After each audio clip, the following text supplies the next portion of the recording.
Je vous salue Marie, pleine de grâce. Le Seigneur est avec vous. Vous êtes bénie entre toutes les femmes, et Jésus, le fruit de vos entrailles, est béni. Sainte Marie, Mère de Dieu, priez pour nous pauvres pécheurs, maintenant et à l'heure de notre mort. Amen. Alors, je suis heureux de vous retrouver aujourd'hui. Nous avançons. La Sainte Vierge n'a pas beaucoup parlé. Elle est restée en silence. En tous les cas, l'Écriture ne raconte pas ce que la Sainte Vierge disait. La prochaine fois que la Sainte Vierge va parler, après le recouvrement de Jésus au Temple, c'est dans un petit moment, puisque c'est probablement quelques dizaines d'années plus tard, au moins 2 dizaines d'années plus tard, à Cana, où effectivement, là, elle va encore parler pour dire quelque chose de très précis. Ça, nous le verrons demain. Aujourd'hui, nous allons plonger dans le silence avec la Sainte Vierge, parce qu'après tout, c'est comme en musique, vous savez, quand les gens parlent, c'est bien, quand ils se taisent, c'est bien. Et quand ils se taisent, les silences sont souvent évocateurs de vérité. Au fond, ce qu'on cherche dans la parole, c'est la vérité. C'est une vérité. C'est une lumière pour notre âme. Eh bien, le silence donne largement cette lumière qu'on cherche parfois dans la parole. Et c'est vrai que dans notre nature, même quand on se concentre sur une tâche, quand on fait attention, quand on commence un travail qui va demander toute notre concentration, eh bien, on se met en silence. On oriente nos forces vers un unique but. Et là, c'est pas possible. Une autre vie que celle du silence n'est pas possible. C'est une nécessité absolue. Alors vous allez me dire, oui, mais il y a beaucoup de gens qui travaillent avec un casque sur les oreilles et font 2 choses en même temps. Je pense que les gens qui font 2 choses en même temps, femmes comprises, puisqu'elles ont ce talent, voire 3, voire 4 choses en même temps. Mais pardonnez-moi, mesdames, mes sœurs, mais quand vous faites 4 choses en même temps, je ne suis pas sûr que ce soit favorable à votre paix. Du moins, ce sont forcément que des tâches légères. Parce qu'on ne peut pas faire 4 tâches difficiles en même temps. Ce n'est pas possible. L'être humain n'est pas fait pour ça. Alors c'est vrai que nous, les hommes, nous sommes un peu un archaïsme de ce point de vue-là, puisqu'on ne peut pas faire autrement. Et peut-être que c'est la maternité qui permet justement cette largeur. En tous les cas, la Sainte Vierge est restée silencieuse. Alors c'est vrai que dans la vie des saints, il y a un autre moment où la Sainte Vierge est silencieuse, et je pense qu'on l'a tous en tête, c'est à Lourdes. C'est vrai qu'elle donne rendez-vous plusieurs fois à Bernadette. Notez bien qu'elle donne rendez-vous à Bernadette plusieurs fois. La Sainte Vierge n'apparaît pas indéfiniment. Et ça ne dure pas des années. Je referme la parenthèse. C'est une chose importante, parce que la Sainte Vierge peut nous parler cœur à cœur, mais est toujours envoyée par le Père. En tous les cas, la dernière apparition à Lourdes, c'est le 16 juillet, qui correspond à la date de la fête du Mont Carmel. Et Bernadette verra la Sainte Vierge, mais ne lui dira rien. Il n'y aura pas de mots échangés. Bernadette est de l'autre côté du Gave, elle regarde la Sainte Vierge la regarde, et ça suffit. Pour moi, c'est la plus belle apparition.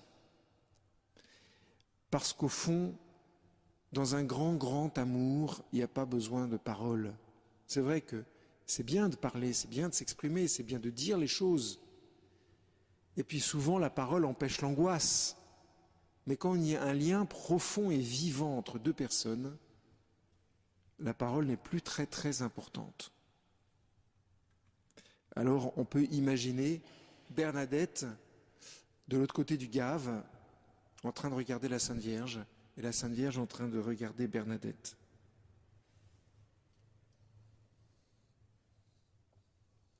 Dans l'Écriture, le Seigneur nous recommande la solitude et la prière.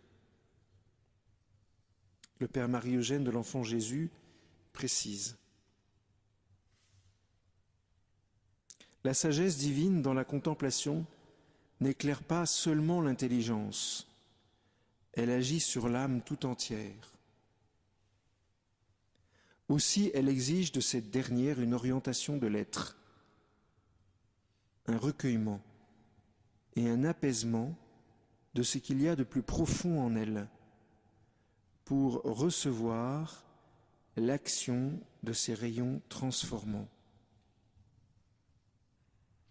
Ce que le Seigneur, ce que Père Marie-Eugène dit de la part du Seigneur, c'est une lumière qui lui a été donnée du Seigneur à travers les mystiques comme Saint Jean de la Croix, Thérèse d'Avila et Thérèse de l'Enfant Jésus, entre autres, mais d'autres.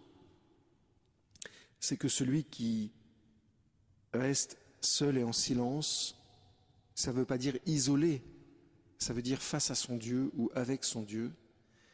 Celui-là, la sagesse divine, déploie toutes ses couleurs, toutes ses formes, tous ses aspects, toute sa profondeur et toute sa largeur. En deux mots, le silence permet l'efficacité de la grâce divine. C'est pourquoi il est indispensable d'être en silence, d'avoir des temps de silence. Le Père céleste a très peu parlé. Compter les paroles du Père dans l'Écriture, c'est toujours pour désigner son Fils.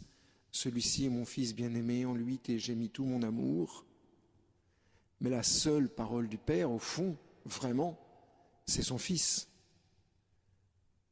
Les écrivains bibliques disent tous que Jésus est la parole du Père. Jésus, c'est vrai, a un peu plus parlé que sa mère et un peu plus que son père.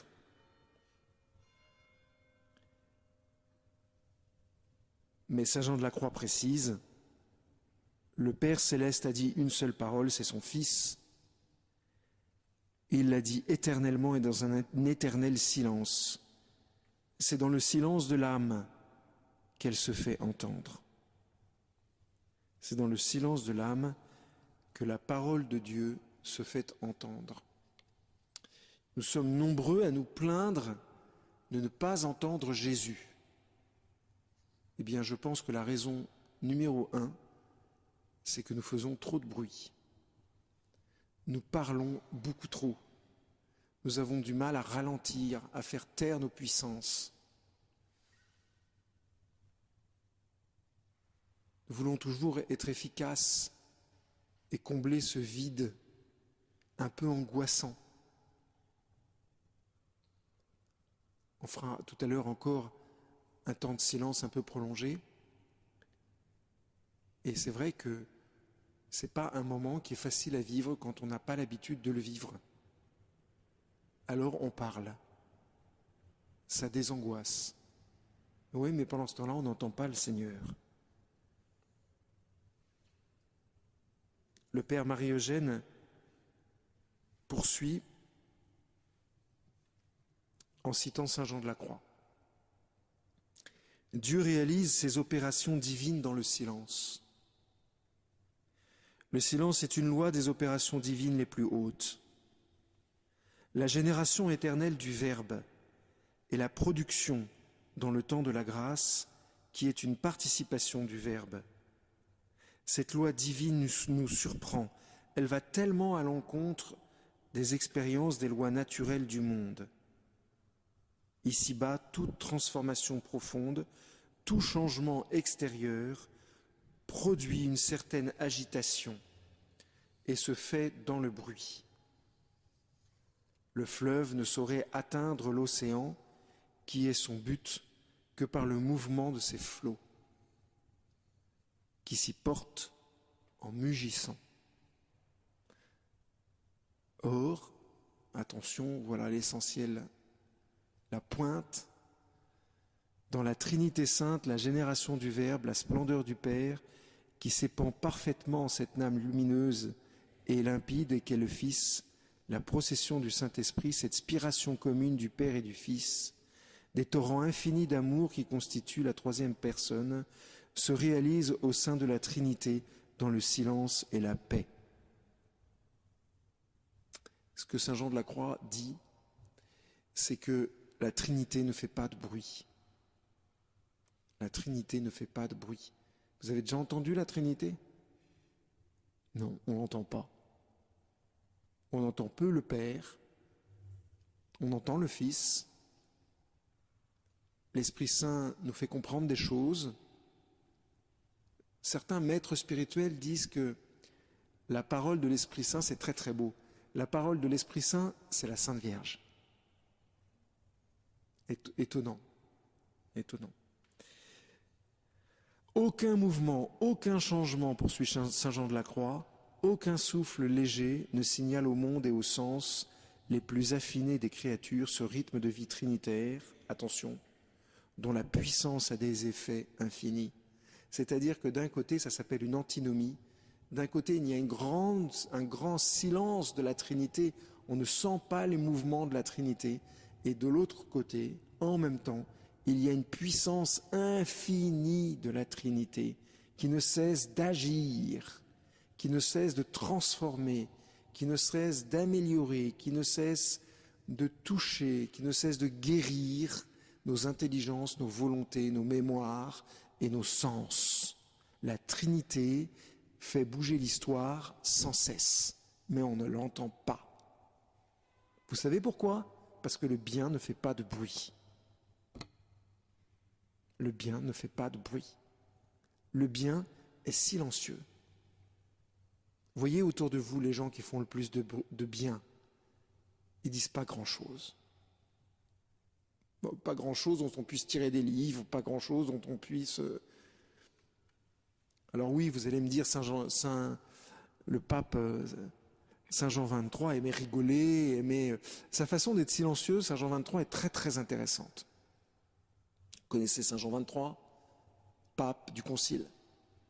Un homme affable, un homme qui aime la vie, qui aime les bons dîners, qui aime les copains, qui aime, etc., etc. Alors, on lui pose forcément des tas de questions puisqu'il est pape, ou puisqu'il est, avant il était sous-pape, enfin c'est-à-dire qu'il était cardinal. Et... pas mal, fallait la faire. Et Saint Jean XXIII, on lui pose des questions, comme on pose toujours au cardinal, vous savez. Alors, qu'est-ce que vous a dit le pape? Alors, etc. On veut percer les secrets. Alors, comment le pape a été élu au concile, etc. Oh, pas au concile, au conclave, etc. On leur demande des petits secrets, parce qu'on est avide, en fait.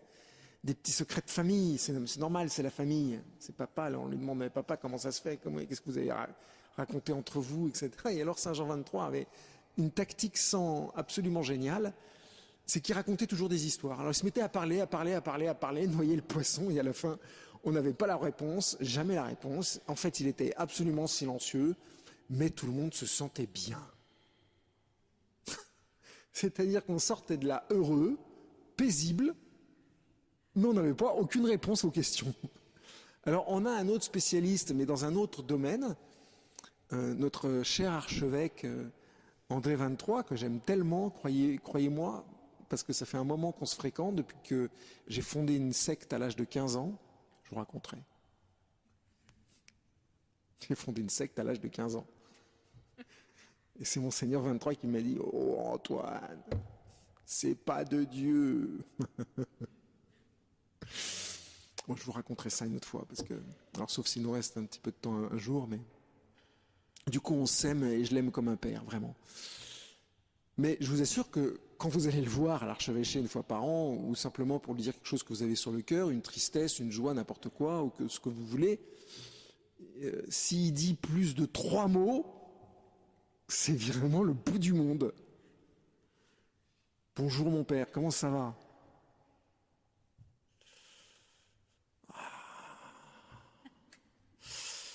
Vous l'entendez respirer d'abord. Sous-entendu, mais pourquoi tu me poses cette question? Il va falloir que je réponde. Il répond pas, il est en silence. Alors, sauf quand il s'agit de défendre son église, qu'il est agressé par des journalistes et qu'il veut absolument mettre des points sur des i, devant une chose importante, alors là, il est redoutable, mais redoutable. Un peu comme un serpent qui est capable de mordre, de piquer de façon très pointue. Mais quand c'est les amis qui viennent, il fait comme Bernadette et la Sainte Vierge à Lourdes, c'est-à-dire qu'il dit rien. Un jour, j'étais avec lui, on passait un moment ensemble et il me dit on est bien. J'ai dit bah ouais père. Moi je lui posais des tas de questions. Je disais alors père, comment s'est passé le machin, etc. Il me regarde et il me dit regarde devant toi et conduis bien. on était en voiture. Et puis il soupire. Ce que je veux dire en vous décrivant ces deux types de personnalités, c'est que les deux étaient en silence. Et Dieu sait si à ce degré de responsabilité, d'hiérarchie, ils le sont jamais. Je dis ça pourquoi? Parce que peut-être que vous vous dites, mais attendez, mon père, je suis pas une religieuse, je suis pas un moine, j'ai besoin d'entendre des choses. Soit. Mais si vous voulez entendre Jésus-Christ de Nazareth, si vous voulez plonger plus profondément dans la Trinité, eh bien, il faut entrer dans le silence de l'âme. Pas d'autre solution, désolé. Vous savez, c'est pour ça que le Seigneur, allez voir dans la Bible, prophète Osée, chapitre 2, verset 17.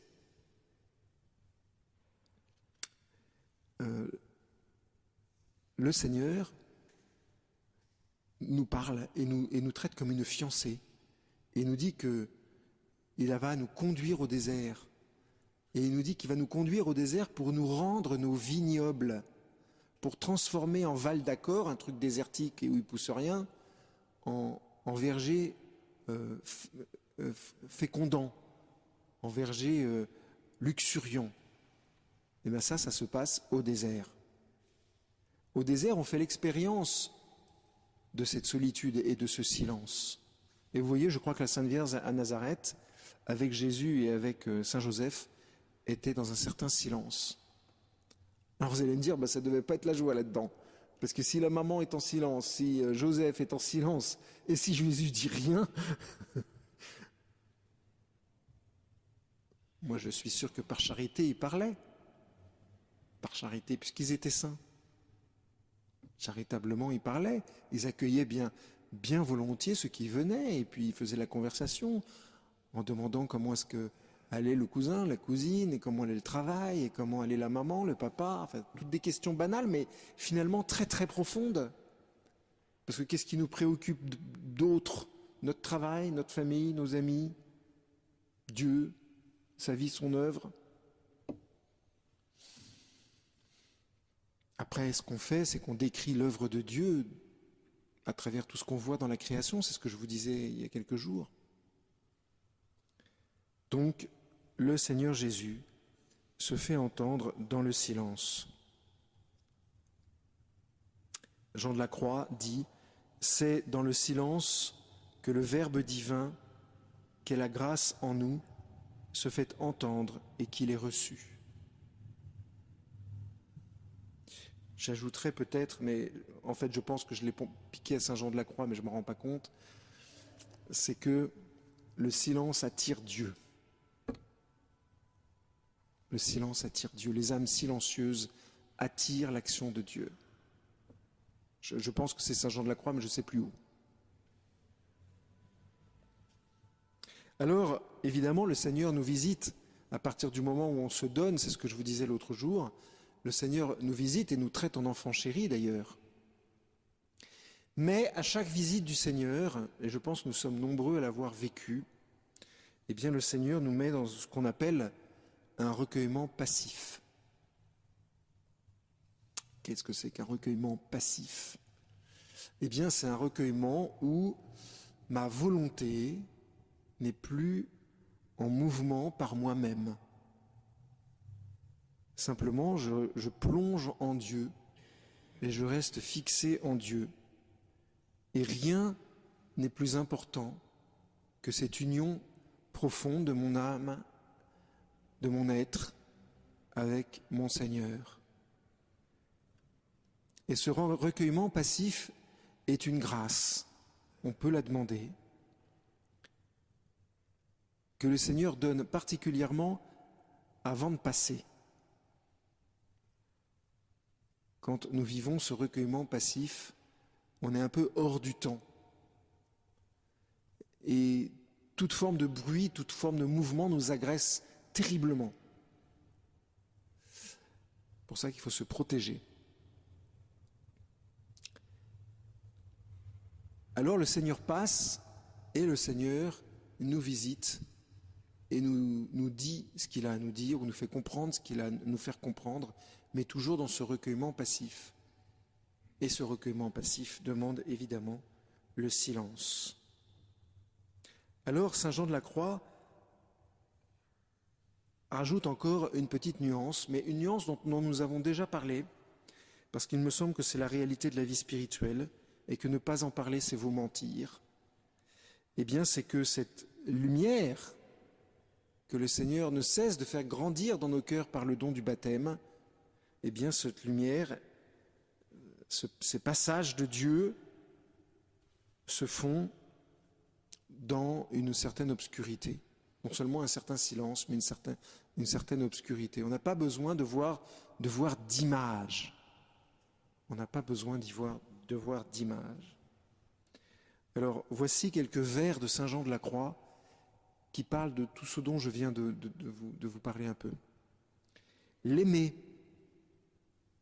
c'est pour moi les montagnes, les vallons boisés, solitaires, toutes les îles étrangères et les fleuves retentissants.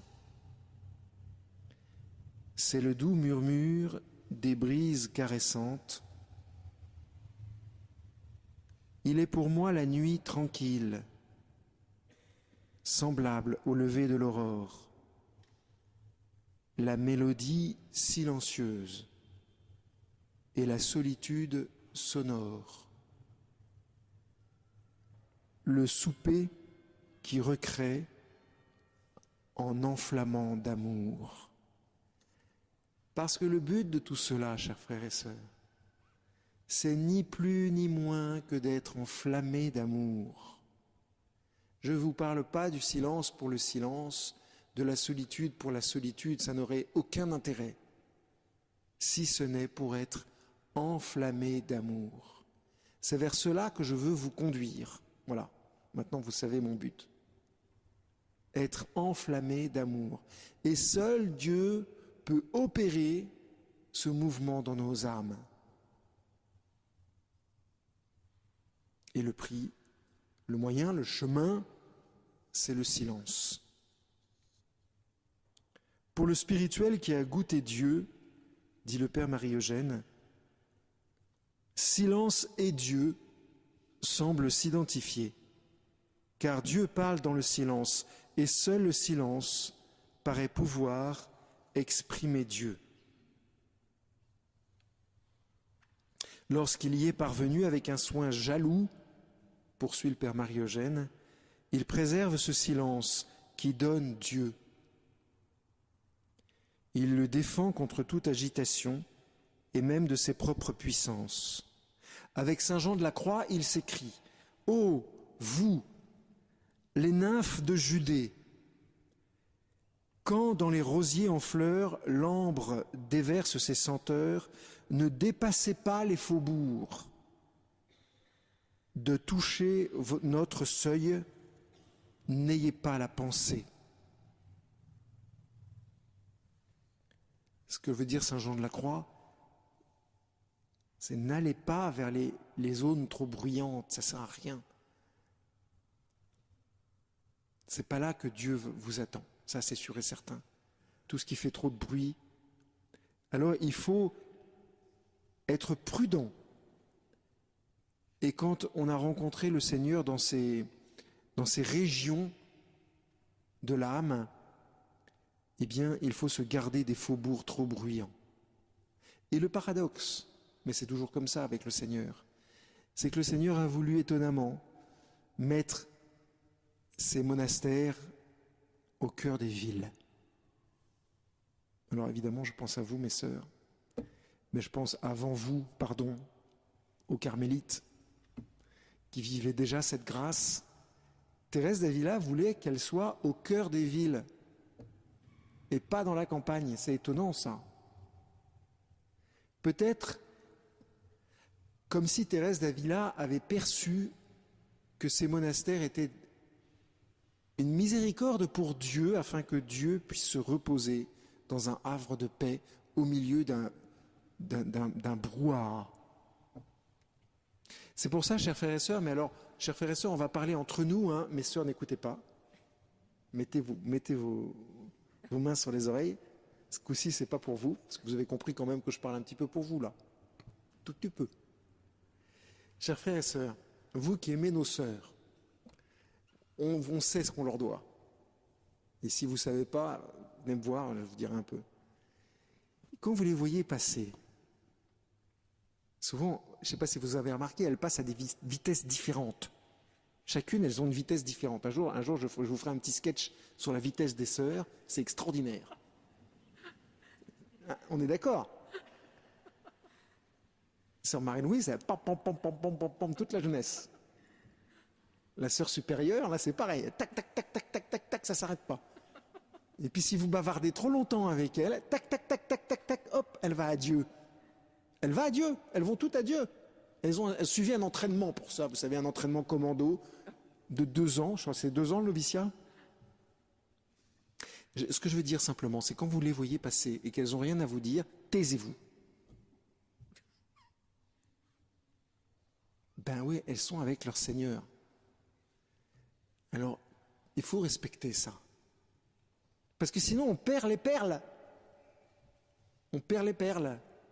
J'avoue, moi, vivant avec elle pas mal de temps quand même, c'est pas évident ça, c'est pas évident parce qu'on a nos préoccupations intérieures. Et je vous dis ça parce que leur silence est un témoignage missionnaire qui nous renvoie à nous-mêmes et qui va nous permettre de nous dire à nous-mêmes, Coco, va toi en silence, tais-toi maintenant. Tu vois ma fille qui passe? Eh bien, fais pareil. Unis-toi à moi dans le silence. Vous vous rendez compte d'une communauté, de notre communauté, si on avait cette charité de respecter l'union que le Seigneur a avec chacune des âmes qu'on croise? Ça serait une belle communauté, vous croyez pas? Moi, je vois déjà ça en œuvre ici. Enfin bref, je referme la parenthèse. Ça, c'est pour quand vous croiserez les sœurs et vous croyez qu'elles vous font la gueule. Jamais de la vie, elles sont juste avec leur Seigneur. Il fallait bien que je dise un gros mot aujourd'hui. Après avoir cité Saint Jean de la Croix.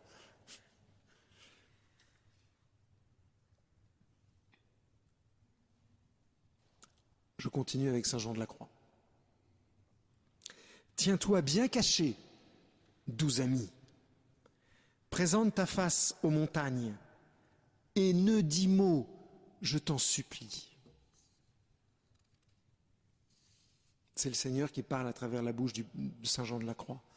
Ne dis rien. C'est pas grave, ça sert à rien. Ça va pas faire avancer le schmilblick. La sagesse divine est en train de faire avancer le monde. Laisse le Père Antoine parler et puis toi, tais-toi. Et puis prie pour que le Père Antoine aussi puisse être en silence. Avant d'aller plus loin et de parler un peu de la prière tout de même, je voudrais juste, comme une illustration, vous parler du prophète, du très grand prophète Élie. Alors Élie, il a trucidé 400 prophètes de Baal, hein, vous voyez le genre de bonhomme. Plutôt grosse personnalité. Hein, personnalité, il les a trucidés sans problème. Hein, pas d'état d'âme, poum poum, tac, trucidé. N'empêche qu'il fuit comme un lapin devant une femme. C'est exactement ça. Hein. Devant Jézabel, il fuit comme un lapin. Fuyant la colère de Jézabel et réconforté par le pain de l'ange, Le prophète avait marché pendant 40 jours dans le désert, était parvenu à l'Horeb, la montagne de Dieu par excellence, sur laquelle le Seigneur s'était manifesté plusieurs fois à Moïse. Bon, là je le comprends, il est poursuivi par Jézabel, il va se faire attraper par une femme, des espèces de couards, pardon Saint-Élie, mais quand même, là, sur ce coup-là, qu'est-ce que j'aurais fait à ma place, à ta place, ça j'en sais rien. Toujours est-il qu'il n'est pas bête, parce que il va là où Moïse a été. Et comme vous venez aller au temple, parce que vous savez qu'ici le Seigneur s'est manifesté. Donc vous venez ici pour avoir la paix, quoi, pour avoir le Seigneur lui-même, même réflexe. Au fond, vous avez le même réflexe que Saint-Élie. Et voici que la parole du Seigneur se fait entendre à lui. Et il est poursuivi, il se cache. Et le Seigneur lui parle. Sors et tiens-toi sur la montagne devant le Seigneur. Voici que le Seigneur passe. Et il se fit un vent violent et impétueux, renversant les montagnes et brisant les rochers. Le Seigneur n'est pas dans le vent. Et après le vent, il y eut un tremblement de terre. Le tremblement n'est pas dans le tremblement, le Seigneur n'est pas dans le tremblement de terre. Après le tremblement de terre, il y eut le feu. Le Seigneur n'est pas dans le feu. Après le feu, il y eut un souffle léger, de la brise. Lorsqu'Élie l'eut entendu, il se couvrit la face de son manteau et étant sorti de la caverne, il se tint à l'entrée.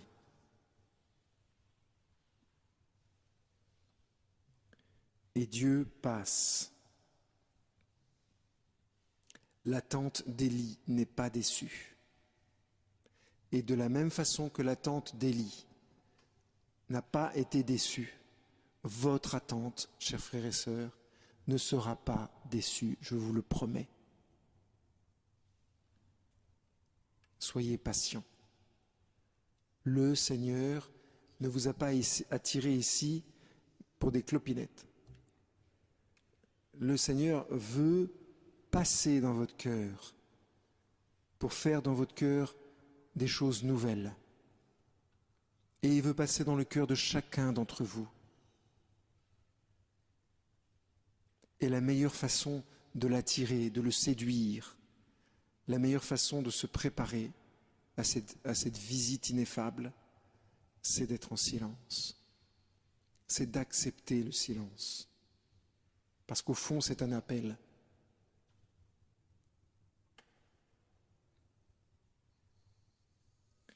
Demandons cette grâce au Seigneur lui-même par l'intercession de sa mère qui a été l'exemple de ce silence qui n'est pas déçu.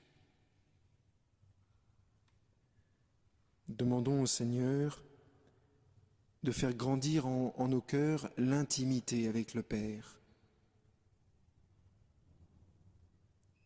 Vous vous souvenez de cet épisode biblique où on dit que la Sainte Vierge vient rencontrer son fils avec les cousins probablement. Et vous vous souvenez ce que Jésus répond ? Est mon père, ma mère, est ma mère celui qui vient faire la volonté de mon Père. Ce que ça veut dire, c'est que vous aurez la même intimité avec Jésus qu'entre Jésus et sa mère si vous entrez dans ce silence qui est un appel que Dieu vous fait à chacun, que Dieu nous fait à chacun. Amen.